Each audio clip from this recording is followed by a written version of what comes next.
అందుకే చాలామంది రామచంద్ర గారు ఏం చేసిరని తెలంగాణ రాష్ట్ర అధ్యక్షుడు చెప్పి చాలామంది అనేక పార్టీలు ప్రశ్నిస్తున్నాయి. వాళ్ళ ఒక మిసైల్ అయినా రామచంద్రరావు గారు ఒక మిసైల్.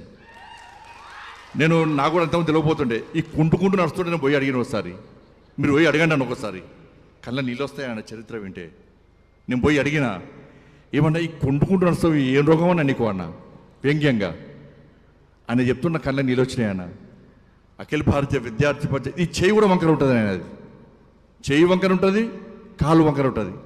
నేను పోయి అడిగినా ఏమైందని కుంటుకుంటూ నడుస్తావు ట్రీట్మెంట్ తీసుకోండి అంటే, అఖిల భారతీయ విద్యార్థి పరిషత్లో ఉస్మానియా క్యాంపస్లో ఉన్నప్పుడు అప్పుడు ఆర్ఎస్యు పీడిఎస్లో నా మీద దాడి చేసి నా కాళ్ళు చేతులు విరగొట్టిరానా, అప్పటి నుంచి ఇప్పటి కూడా కోలుకోలేని పరిస్థితిలో నేను అవస్థ పడుతున్నా అని చెప్తే ఎంతమంది ఈరోజు అధికారం రావాలని అనుకుంటున్నాం. మనం ముఖ్యమంత్రులు కావాలి, ఎమ్మెల్యేలు కావాలి, ఎంపీలు కావాలి, జెడ్పీటీసీలు కావాలి, ఎంపీటీసీలు కావాలి, ఇప్పుడు కోరుకుంటున్నాం. మనం అధికారం రావాలని ఇప్పుడు కోరుకుంటున్నాం.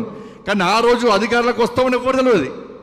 అధికారం రావాలని ఆ రోజులో కోరుకోవాలి ఎవరు కూడా. ఉంటామా బతుకుతామా సస్తామా తెలియని పరిస్థితి. నక్సలైట్లు పోస్టర్లు ఇచ్చారు, వారిని ఇచ్చారు, చంపారు అనేక మంది కార్యకర్తలను, అనేక మంది శవాలను మోసిండు రామచంద్రరావు గారు. ఆ రోజు అధికారం కోసం చూడలే.